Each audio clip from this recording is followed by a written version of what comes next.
outro olhar.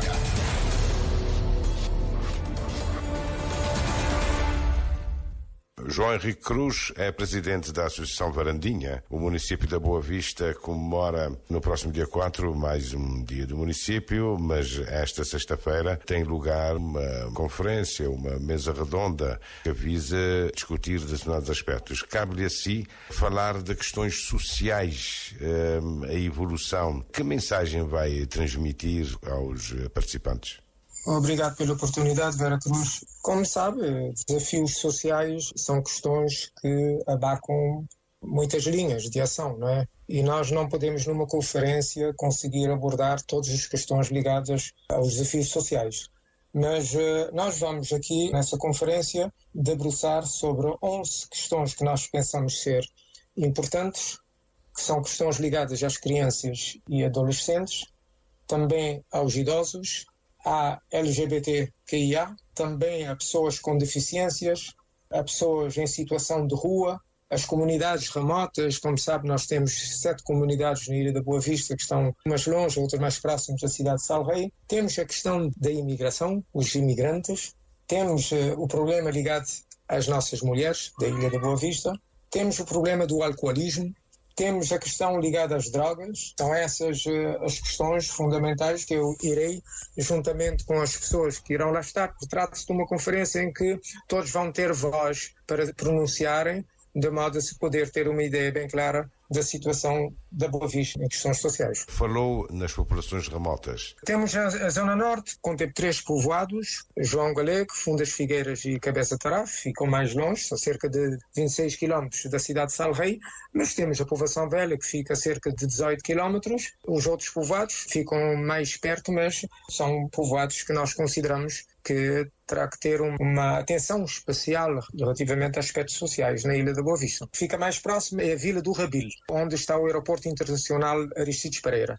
Depois, logo a seguir a Rabil, você tem a Estancia de Baixo, que está a 6, 7 minutos de viatura de carro do Rabil, e temos Povoação Velha, que fica a sul da ilha.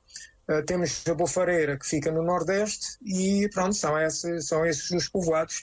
Se nós falarmos ainda da Espingueira, que não é um povoado que se pode considerar como os outros povoados, mas que tem uma atividade turística, há ali um pequeno hotel que de facto tem abarcado muita gente em termos de mão de obra.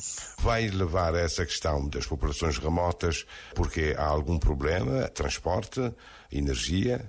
Há situações complicadas relativamente, vou-lhe pôr uma questão simples, que é a questão da saúde. As pessoas não conseguem se deslocar dos povoados para vir à cidade de Salrei sempre que têm necessidade, porque há problemas de transporte, há problemas do atendimento que não é feito na hora. Em termos dos povoados, há sim um atendimento que é aquilo que nós chamamos de atendimento datado, isto é, programações que vão lá uma vez por mês ou de 15 em 15 dias, mas e durante o período que nós estamos lá. As pessoas têm necessidade de uma atenção que não é igual à atenção que é dada na cidade de Salrei. Entendemos que nesse período em que nós estamos, nesse mundo em que nós estamos, as pessoas devem ser tratadas da mesma forma, não deve haver discriminação. Essas povoações têm tendência a desaparecer?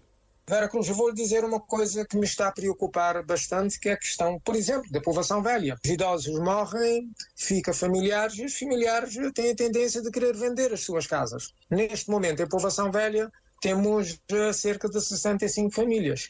E o que é que está-se a verificar é que há uma venda desenfreada de pessoas que vendem as suas casas e vendem os terrenos que já estão construídos, mas que por razões várias estão numa situação crítica em termos de manutenção, e aí surgem italianos, franceses e outros a comprarem essas casas. Eu estou-me a preocupar porque daqui a 200 anos possivelmente não vamos ter gente de Povoação Velha a habitar nas casas em Povoação Velha. Trata-se de uma localidade histórica, com muita história. Os investidores estrangeiros, pessoas que preferem comprar as suas casas em um lugar onde haja muito sossego e que haja uma história, e nós podemos vir a ter problemas enormes por causa disso. Eu estou preocupado, sinceramente, com esta situação.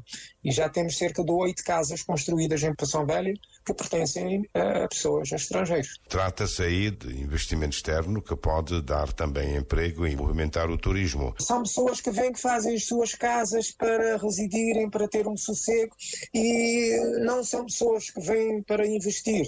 É esse o problema. Se fossem pessoas que queriam investir, então não iriam investir só na construção das casas, iriam investir no setor primário, por exemplo, no turismo, de modo a que a população pudesse tirar proveito. Isto é, ter um rendimento mensal, ter um trabalho.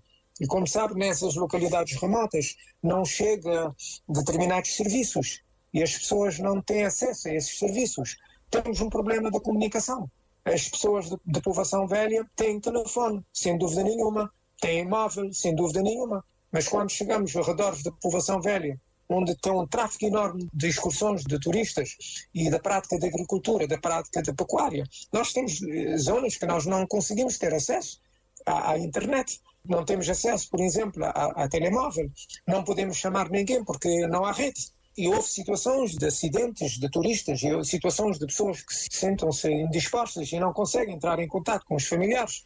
Então nós não podemos viver nessa situação no presente tempo em que todo mundo tem que ter acesso a esses, digamos, a esses meios básicos de vivência, de sobrevivência. A questão das populações remotas é apenas uma das questões que vai abordar. Falou aí de mulheres, crianças, gente na rua. A situação é preocupante?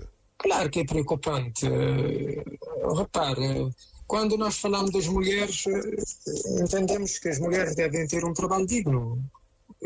Têm que ter um lugar para deixar os seus filhos quando vão trabalhar.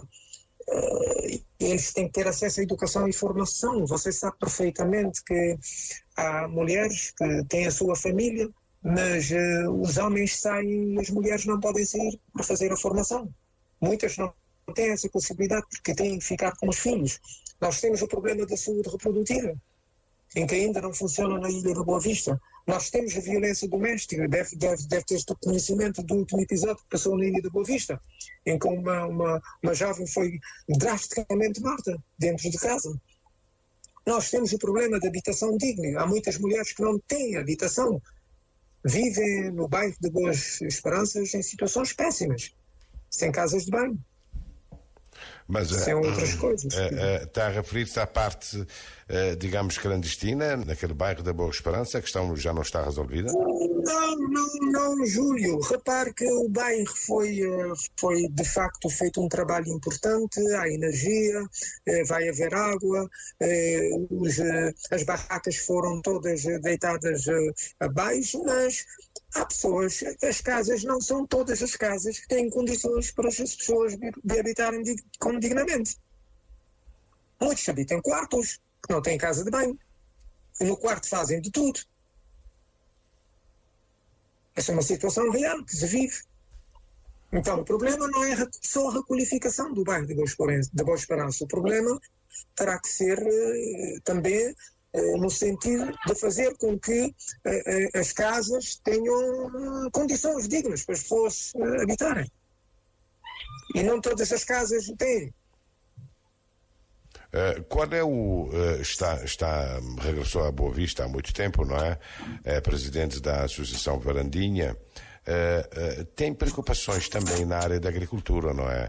O queijo da Boa Vista agora vê-se menos. Júlio, não é possível ter queijo na Boa Vista à vontade, tendo em conta que nós sofremos bastantes problemas relacionados com a prática da criação de caprinos. Eu vou lhe dar um exemplo simples. Em Povoação Velha tínhamos em 2017-2018 cerca de 2.323 caprinos na Ilha da Boa Vista. E nesse momento não temos 120. Porquê? Porque houve problema de cães vadios que não foi dada devida atenção na altura. Houve problema de roubos por pessoas que vinham à procura de trabalho e que ficavam nos arredores dos hotéis a serem construídos à procura de trabalho, e eles procuravam meios de subsistência e aí roubavam. Para além das pessoas que roubavam e traziam para a cidade de Salrei, nós tivemos o problema da seca, que matou muitos animais. Não havia água, não havia comida. Então, tudo isso são problemas que hoje o boavistense, aquele que, como sabe, o cabreiro viveu da agricultura, da pecuária e da pesca. E a falta dessas condições para se poder criar animais, e hoje não se pode criar animais no sistema extensivo, tem de ser intensivo ou semi-intensivo. As pessoas não tiveram uma preparação adequada, como também aconteceu com a entrada do turismo na Boa Vista, em que as pessoas não foram preparadas e os criadores de gado não foram preparados para essa situação. Nós temos o problema da invasão da caça americana, que não deixa com que os pastores possam andar com os seus animais de uma forma diferente, porque os animais entram na jacaça e temos dois tipos de acaças que eu conheço, os que têm espinho e os que não têm espinho. Os que têm espinho danificam, prejudicam, digamos, os animais.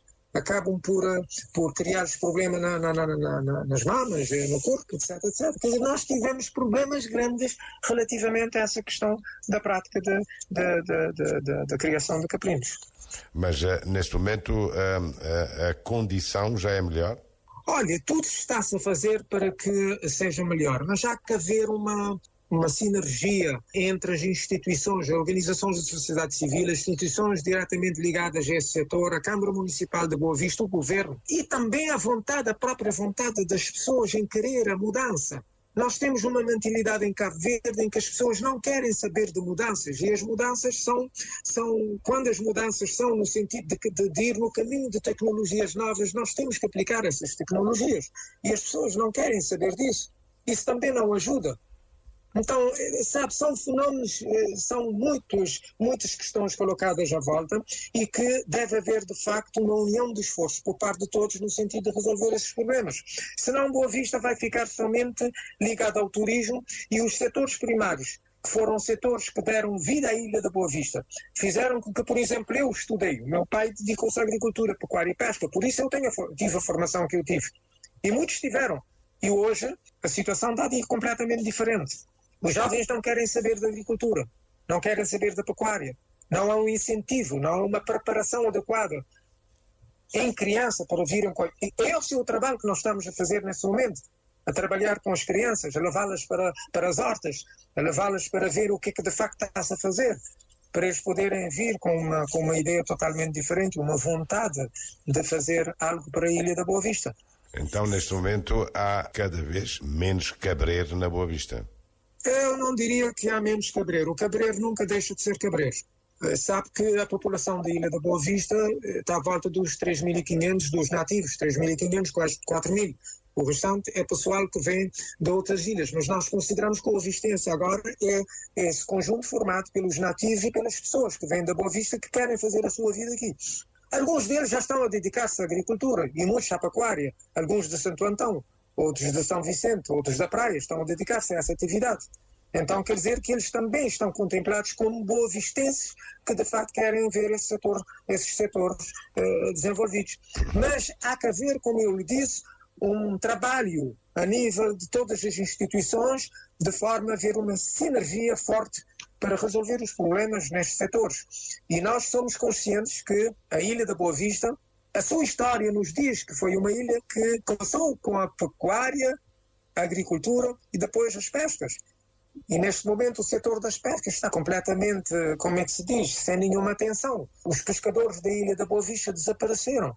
Temos sim mergulhadores, temos um ou outro pescador, mas de uma forma geral temos pescadores das Ilhas de Santiago, temos pescadores do Meio, temos pescadores do Fogo, temos pescadores de Santo Antão, temos pescadores de São Vicente, porque temos peixe.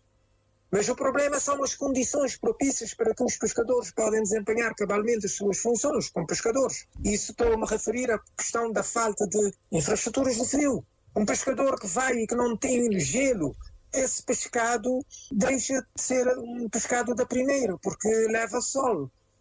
chega e, por outro lado, não havendo condições, não tendo um pescado de qualidade, como é que nós podemos chegar nos hotéis e vender o nosso pescado? Por isso, essa venda, esse consumo de pescado nos hotéis que vem tudo de fora. Isso prejudica a ilha. Acaba de desenvolver aí um verdadeiro programa eleitoral, não é? Estou a falar como cidadão, Júlio. Digo-lhe sinceramente, eu estou mais do lado do cidadão boavistense, estou mais para trabalhar para a Ilha da Boa Vista, no sentido de tentar, juntamente com os outros que têm essa mesma visão, de trabalhar para, de facto, desenvolver a Ilha da Boa Vista, não manter de política. Política fica para outras pessoas. Eu não quero meter política nessa questão. Queremos meter política ser uma política de desenvolvimento. Uma política de ver as coisas claras e de tentar resolver as questões que são prioritárias, as questões que são vistas como questões importantes para a resolução de problemas também que afetam as pessoas, e isso é que nós queremos. Outro olhar.